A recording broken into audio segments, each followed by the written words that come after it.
I wish my webcam was better. So,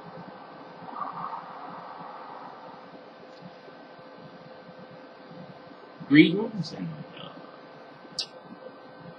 first time I've spoken to you, and whoever's watching this, it's the first time I've spoken to you in about a couple of months, a month or two. So, I've been meaning to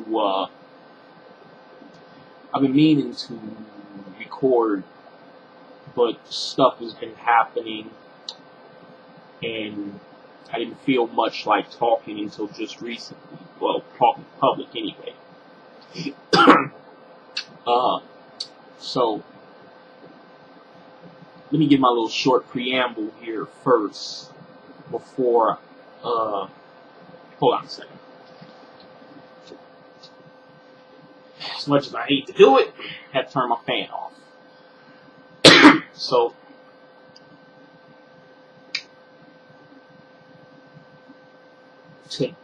today, I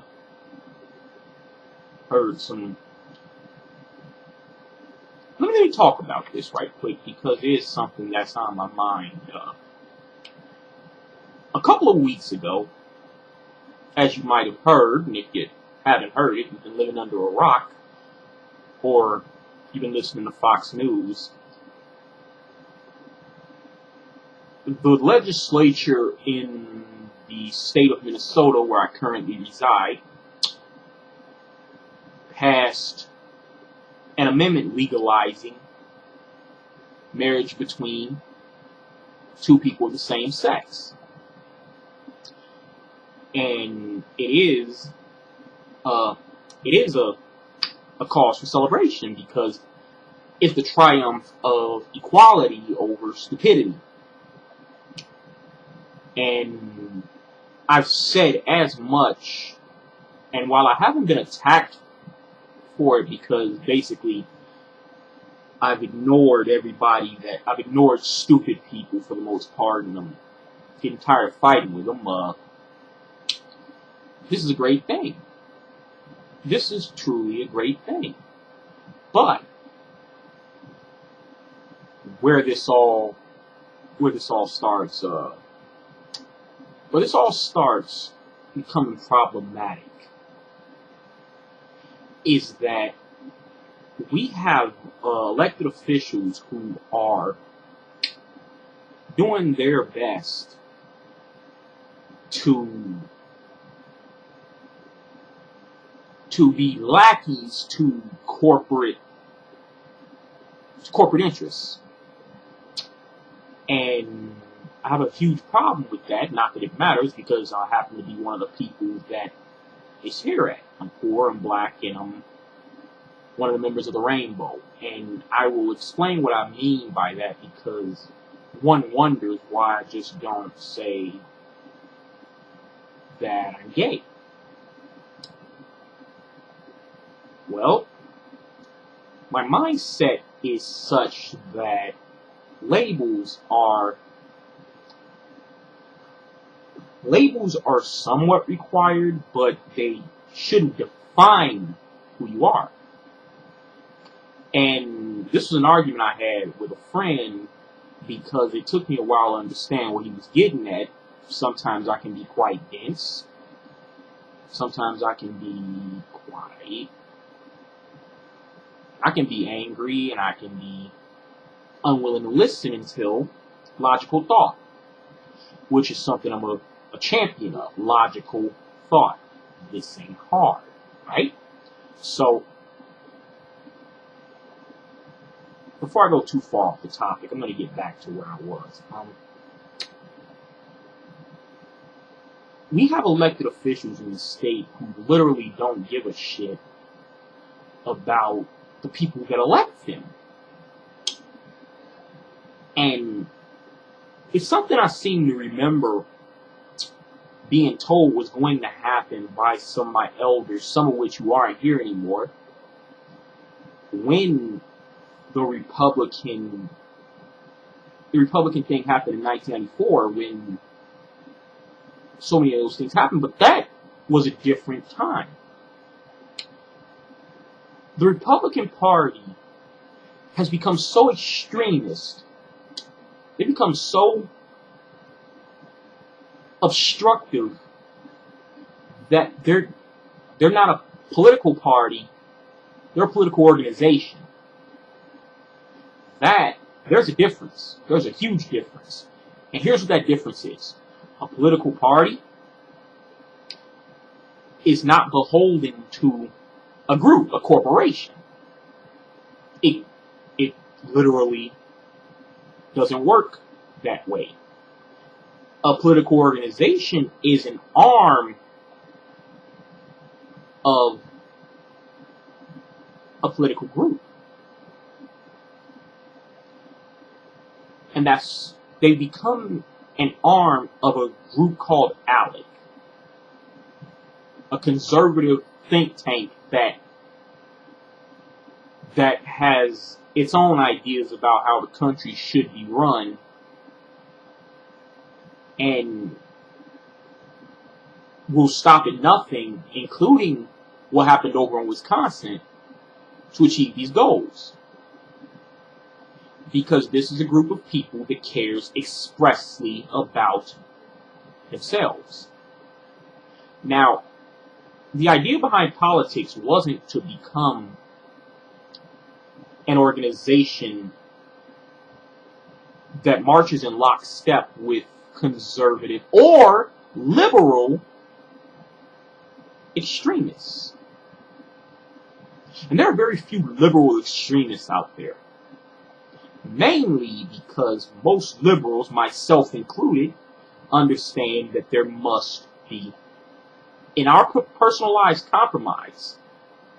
One side can't win. It was something I was watching in a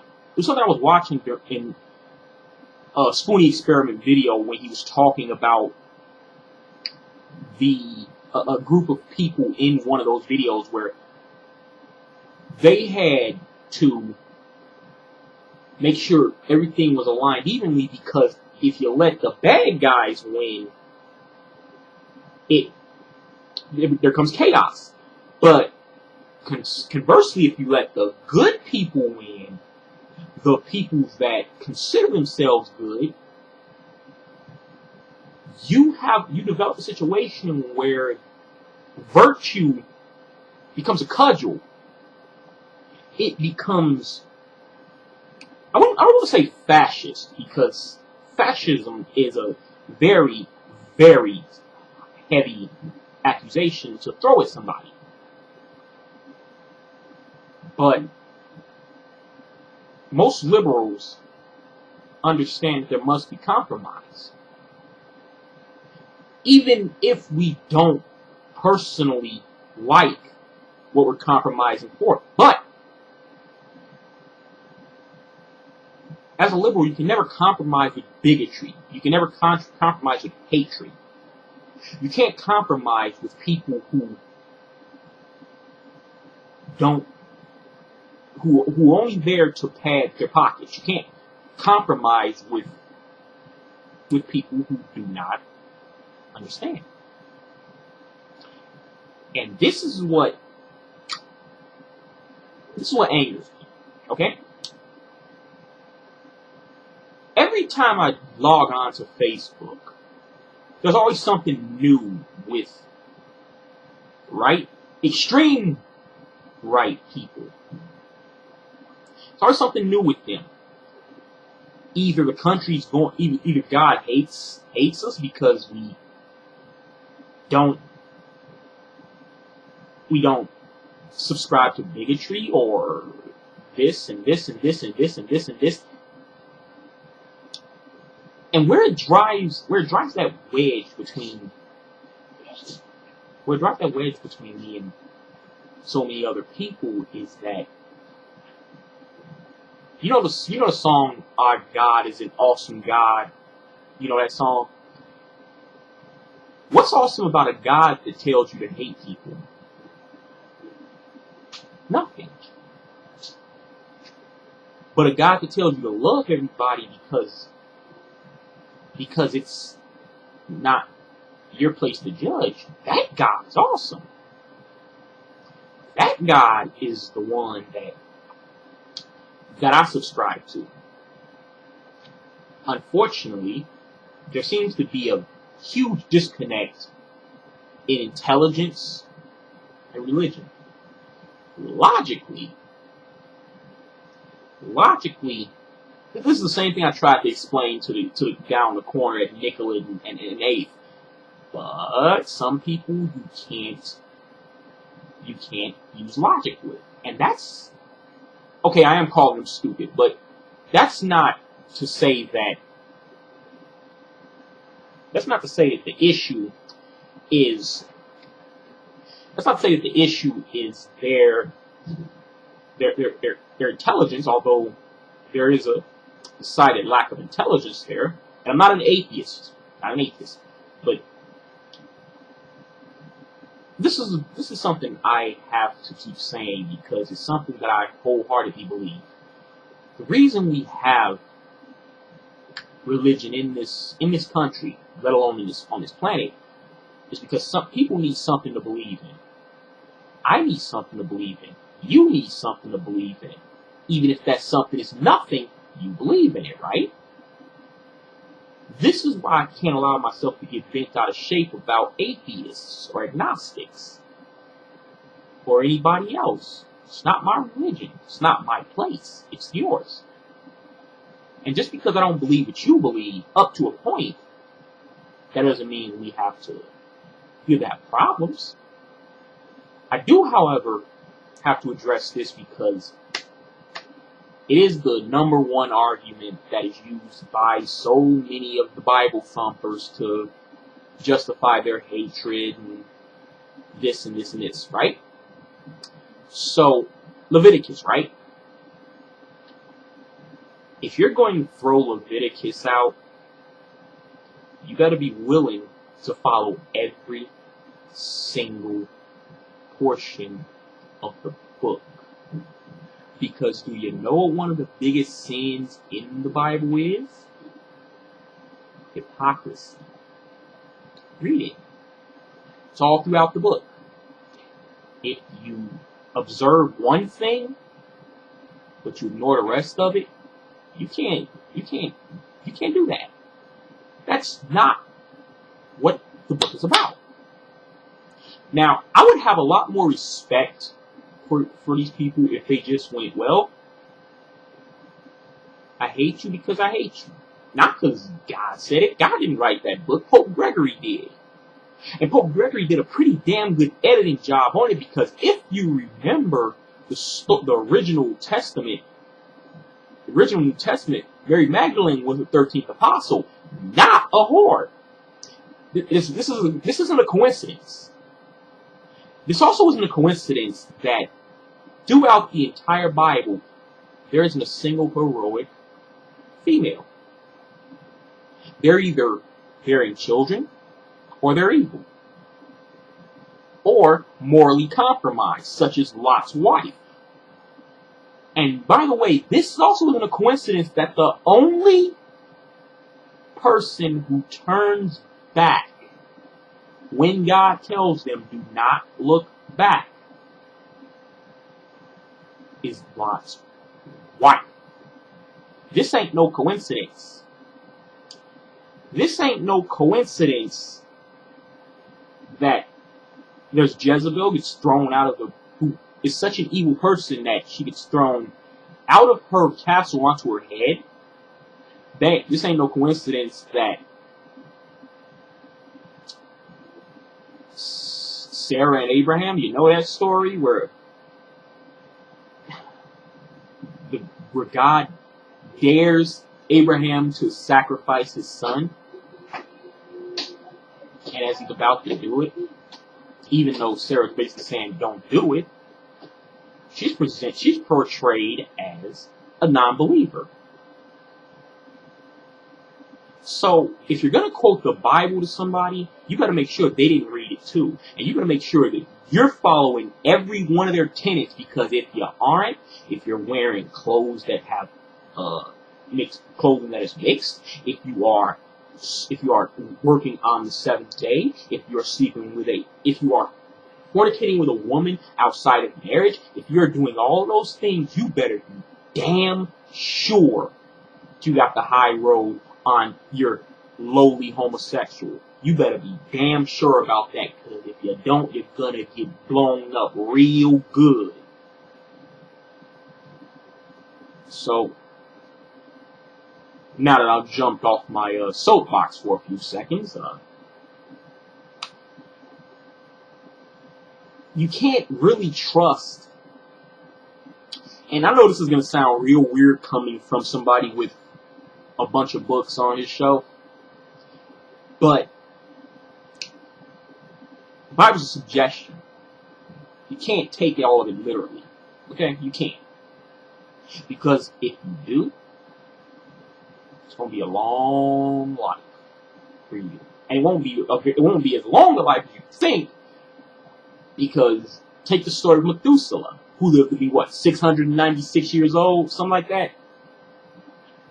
The next time a person lives to be 696 years old will be the first time someone lives to be 696 years old. I'm sorry. I call it as I see it. It's a suggestion. Look at it as a suggestion. And I will also throw this out there. If your book tells you that this is so wrong, then why? And I'm going to ask this again. Why is it that God is supposed to teach you tolerance? So when someone says anything about, for example, some stupid bitch so long ago, but I never forgot this quote. I never forgot this quote from this woman, because to me it was one of the sickest things anyone has ever said and considered themselves a family person. So I'm reading the Windy City Times, and that's how long ago it was. The Windy City Times, that was when I was still living in Chicago. In fact, it was when I was still in the middle of my Van Gogh cutting off my ear period. So, someone challenged this woman from the family council. And her response was one of the most chilling things I've ever read, and it made me hate this woman, even though I'd never met her. And it shouldn't have. Her response was a really good reality show would be of 5 gay men dying of AIDS. What kind of God teaches you something like that? Not mine. Not a Muslim. Not a Christian. Not a Catholic. Not a Buddhist. Not a Baptist. Not a Protestant. Nothing. But I believe there's a creator, right? So, my creator would never believe something like that. My creator wouldn't approve of people demonstrating at the funerals of those they didn't agree with. My creator wouldn't try to blame, wouldn't say that it was because of this that this happened. My creator would hold people responsible, which is something that is absolutely refused to do. People in religion, they absolutely refuse to hold.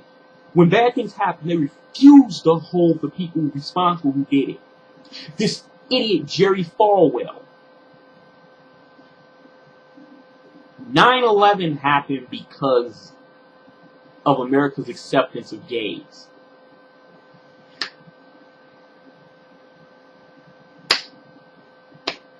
And these are the people, by the way, who want to tell you about personal responsibility. They're the first ones to break out the personal responsibility thing. But as soon as something bad happens, they weren't responsible. You were. I sat there and I cried when 9/11 happened. I didn't have nothing to do with 9/11. The guys that flew those planes to the buildings, they had something to do with 9/11. I wasn't there.